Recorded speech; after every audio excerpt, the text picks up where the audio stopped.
Welcome back. Do you know what I love, Steve, about mixed martial arts? It's the art, right? Your canvas is the canvas of the mat, the canvas of the boxing ring. And you get to express yourself on there. You get to show your style. Are you aggressive? Are you a counter-fighter? I think me and you have very different personalities. When we were fighters, right, I'm a runaway, hide, let the other guy get tired, hope for a fluky win at the end kind of fighter. And I'd say you're a bit more aggressive. Definitely. I always like to get in there, mostly because I was absolutely terrified. But some of the things that people start to worry about is that, does a fighter have to look like a superhero? Do they have to be this absolute mountain of a man or woman? Or can they be a little different? I would say that me and you are proof that you don't have to be too perfect. Certainly not. And the thing is, like you said, you get to express yourself, and you get to step in whatever condition is best for you. And sometimes we have the typical brawler, somebody that might look like they just got off of a bar stool, against somebody that's chiseled out of granite, somebody that looks like Michelangelo sculpted them. Are you talking about Eskil versus Conrad, this famous fight? I am talking about Eskil versus Conrad Zizek. It is an absolutely famous fight. It has millions of views, and we're going to be taking a look at that tonight. Shall we go to that fight? When it's a Norwegian 100-kilo man, I think it's just the building blocks of it, Chris, right? Because if you're a 100-kilo Briton, you are probably going to be made of fish. Look at him, he's 100 kilos with abs. Oh my God. It's all that boiled fish they eat in Norway or something like that. I think that's what they eat. It's certainly nothing else. He's eating all of it, definitely. He must have eaten a small Norwegian village, actually. Now, oh dear. Why don't I look like that? The genetic lottery has screwed me over. Well, you just don't have enough Viking in you, Chris. I keep thinking about fighting heavyweight, and there's moments like this where I think, nah. Well, clearer heads prevail, that's for sure, Chris. That brings us on to our sponsor of this excellent fight here, Battle Arena 46, Viking Warrior Nutrition. That is a very apt sponsor when we have a Viking Warrior like Magnuson in the ring. Jeez. Good tattoos as well. I like the compass. And we have seen this boy before. Yeah, he's a monster.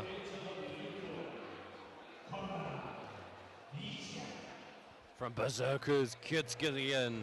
Berserker. Conrad Zizek, ready to defend all of, well, I guess he's just defending the UK tonight, Berserker's gym in particular, but he is meeting up against a formidable challenge here in Eskil Magnuson from Frontline. Anybody with 100 kilos of abs, as you so aptly said, Chris, and the power of Jesus in his right arm is going to be dangerous. And see, that's the opposite. This is what we get with heavyweights, but you can't judge a book by its cover. It sounds like we have been doing it, but you can't, because we've seen Roy Nelson and other fighters where maybe they don't have the killer physique, but they've got power in those hands and they can knock you out with one punch. And this isn't a bodybuilding competition, luckily for Conrad, but this isn't a bodybuilding competition. This is a fight. Exactly, and everyone has a puncher's chance, and both of these men have 100 kilos at their base, and they can transfer that to the end of their punches and kicks. Tights. Wow. If you've got it, flaunt it, and I can definitely tell that Conrad's got it. Yep, he's got it. It's because it's on display. And Alan Jackson checking it out.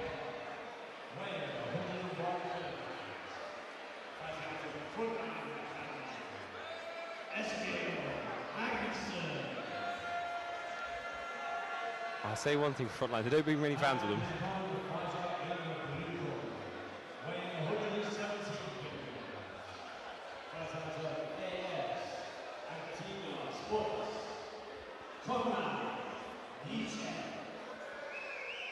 A little bit of support here for Conrad. Those powerful kabooms. Really enjoy wearing spats. Conrad's got a bit of a taping there on his right ankle, so maybe that's significant in his kicking strategy. We've always talked about Frontline Academy and Magnuson coming from there as being a very, very experienced gym with UFC fighters and multiple. Oh, big overhand right. And that's where the danger is. Oh, he turns him with that one, does Conrad. And he lands a jab on the way out. He's looking for that right hand so often right now. Oh, Conrad with the turnaround. Yeah, nice little pancake move there. He may have wobbled Magnuson there with that early right hand. Great footwork from Conrad. Conrad's got some nice power. Oh, knockout, big right hand. Magnuson's just snoozing on the mat. Never judge a book by his cover. Huge knockout. Absolutely huge knockout from Conrad. And Magnuson's eyes are still starry. We need to call in the EMTs here. That's for sure. He needs to calm down. We're getting him to a neutral corner. I think we can all agree that was unexpected. But this is the way things go sometimes when you're a bit overconfident. Chris, do you think it was possible that a person with a name like Magnusson might be a bit overconfident going up against somebody that looks like Konrad Zizek? It is true. It's the classic cliche of you can't judge books by its cover. And I think me and you, who are actually commentating on that fight, might have fallen for the you can't judge books by its cover. I think we both were expecting one result, especially when you have a fighter not just that looks like that, but is out of a pro team. And it also looks like it's chiseled from granite. Like, I was a bit confused. So I was expecting it to go one way, but he comes out with those overhand rights. And not only overhand rights, but overhand rights in spats, right? So the spats are like leggings. So not only was he not the scariest looking man, but he's a particularly unscary looking man wearing leggings. And he had a very good reason why he wasn't wearing shorts. He didn't bring any shorts. That was the level of preparation this fighter brought into this fight. Borrowed a groin guard, no shorts, squeezed into a glorified pair of tights, and then knocks the guy out. What a fight, Steve. Exactly, what a fight. And just to look at that from a technical breakdown point, what Magnus was doing was he was trying to feel out. He was thinking that he was way ahead, obviously, in terms of his athleticism. So he leads that jab out, and Konrad comes over the top with what we call the cross counter, and just, boom, plummets him to the ground and stays on him. He knows that that's his chance. He knows where his power comes from, and it comes from your center of gravity, as we've seen all throughout MMA. And of course, we have some of that being reflected at the very highest levels of MMA. In the UFC, it's Derek Lewis, known as the Black Beast. Not exactly the most imposing physique, but he can get it done, and he hits with power. And as we saw from our man Konrad Zizek, you can hit like an absolute wrecking ball if you've got the weight behind it and you know how to throw it. This week, the Mayhem Babes are in Birmingham, England for Battle Arena MMA UK. Here is what's coming up on this week's two-part episode.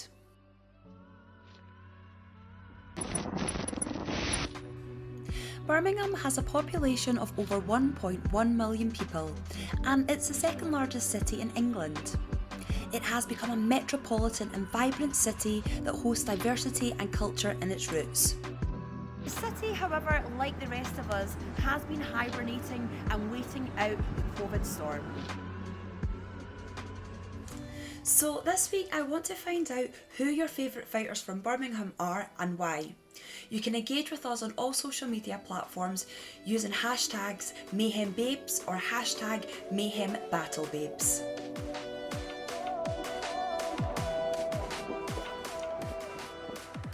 Today we are in Birmingham and I am meeting Joseph Cummins, a fighter and club owner here at Ronin MMA Gym. Today we talk all things about the club's history and what it really takes to be an MMA fighter.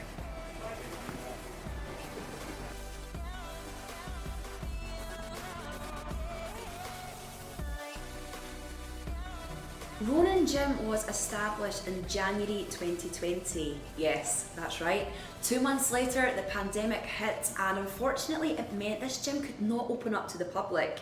But with determination and practice, Joseph and the team were able to continue working with the restrictions and coach and train some of the elite fighters they do have here. The team at Ronin MMA Gym cannot wait to open up to the public. So if you are interested to get involved, keep in touch with their social media platforms for all the latest updates. On Instagram, you can get them at Ronin, RONIN.MMA.gym, or on Facebook, search for Ronin MMA Gyms Birmingham. The facilities here are fantastic, and they really are versatile, offering something for everyone, from children's classes to beginners, right up until your elite fighters. They boast 35 classes a week that will be running when the gym opens up again. So, what can you train here? Wrestling, jiu-jitsu, boxing, Thai boxing, MMA training and sparring, to name only a few. Best known fighters from the club.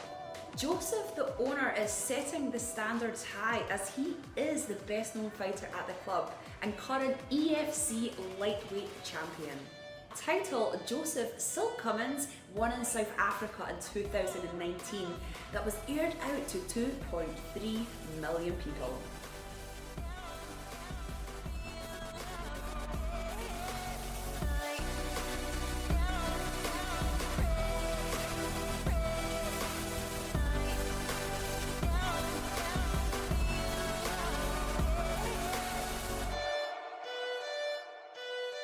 So all our clothing was designed at Ronin MMA due to the fact that obviously we're mixed martial artists. So it needs to be comfortable, it needs to be durable and good quality. If you want to purchase any of our clothing, shorts, tracksuits or anything like that, they can go onto our website or Facebook or Instagram at Ronin MMA. Come on mate, you're up. 1, 2, 3. Lewis, with so many clubs on offer, why do you choose to train here? So the main thing is the top coaching. Silk's our head coach, Adam was our tour coach, Ranj, our wrestling coach. We have it all here. Mainly I started off with Silk because he's the best coach in the country, and that's the reason why I stick with him. I want to find out from this club what it takes to be an MMA fighter. Hashtag Mayhem Babes Challenge. Would you be willing to train me as an MMA fighter today by setting me a training challenge? Yeah, definitely. Okay, fantastic, Lewis. I look forward to it. We will see you later in the show for more MMA insights and to find out how I got on today with my grueling Mayhem Babes challenge. Do I have what it takes to be an MMA fighter? Well, let's see, shall we? This is Jade from Mayhem Babes for Battle Arena MMA UK.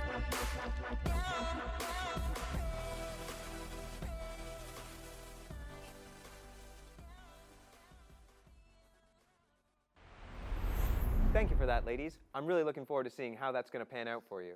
But first, we're going to have a quick break, and then we're going to be bringing you some more MMA action.